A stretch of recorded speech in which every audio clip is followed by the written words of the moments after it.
You are the new day expert on quarantining.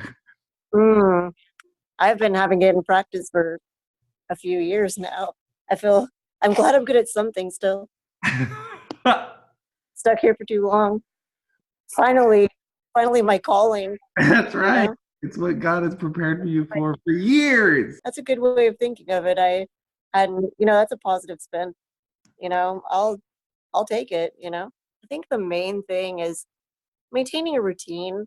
The most basic skeleton is so if you wake up at the same time every day and go to sleep around the same time, we need structure. I know people who are disabled or people who retire.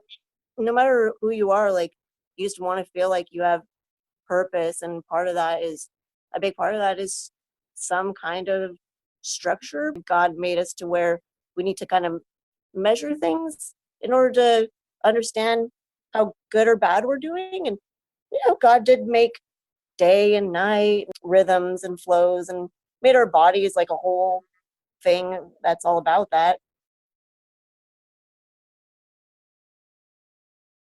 You can volunteer for the church and help Bill out with some stuff. I think about my grandma a lot, who she wrote a lot of letters that were just like a few sentences in a card. Everybody in my whole family, when she passed away, was just like, well, I could count on, Grandma Culp, sending us a card for my birthday, Easter, Christmas, da da da da. Just a personal touch thing is really nice. I mean, maybe you're sick, you just feel kind of useless sometimes. I think about Phil's dad, Speaking of Anthony Gomez, Anthony Gomez, yes, an accident, and I hadn't met him before that. I only met him after he was injured. But he would come to church and he would sit on the front row. He just existed though, and it was like just seeing him there on Sundays meant a lot. Just seeing that was so important to him. I was thinking also recently about my great grandpa. I don't ever remember like a thing that he said, but I remember his smile, that he was happy to have us around when we visited. I think that we don't realize just how much value we have just the way we are, and like it brings value to people just by our relation to each other. So like checking in on people, calling them like this. Part of what I've been dealing with is it's really hard for me to communicate with people. Like it's astonishing that I'm on this thing right now. It's hard for me to text people.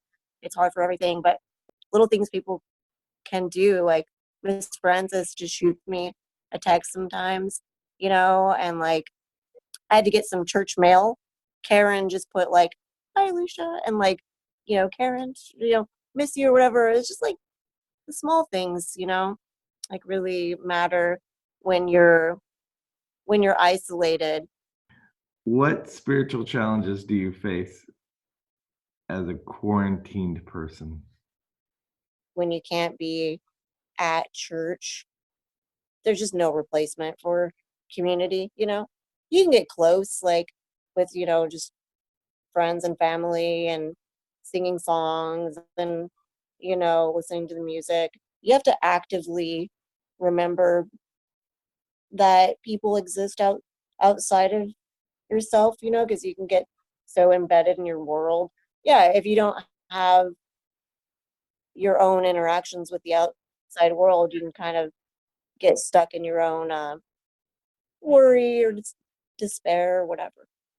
I think it's really important to have a moment where every day where you like actively try to think about other people. Think about someone that you know, and think about like, okay, it's 2 o'clock. What could they be doing right now? Like you start thinking like, oh, you know what, they mentioned that they work until 3 something. Okay, so they're probably, it's probably after lunch and they're doing that. It's just, I don't know. It's something that denoting like what other people are probably up to. And then you remember something they said and you shoot them a message like, hey, I just remembered, you said you had a doctor appointment tomorrow or whatever. You just remembering what other people are doing and like actively practicing empathy and the fruits of the spirit intentionally is really important. So when you feel so alone, if you don't wait for other people to reach out to you because you're lonely, you reach out to other people and see if they're lonely. It actually feels better than if they reached out to you sometimes. I can do all things through Christ who strengthens me. Yeah, everybody knows that verse, but the beginning of that is about sometimes you have little and sometimes you have a lot, but you can handle all things. When God says don't worry, it's about being consumed by worry. Who by worrying can add another day to their life, right? And it's literally true. Like worrying can physically kill you. Sometimes it means you just have to let it go because you realize it doesn't actually matter. But like, if you don't literally have food, like if you have no food in your kitchen, that's not like, you know what? I won't worry about starving to death, right? Like that's not a thing that you could just like whatever. But I can talk to people and tell them I need help. You, but just the act of sitting and worrying, isn't going to do anything. I think it's a time where people are going to be having to ask each other for help a lot, but that's why we have community. And thank you for everybody who's reached out to me. And I miss everybody. I miss it there a lot. So that's probably the biggest thing I want to say.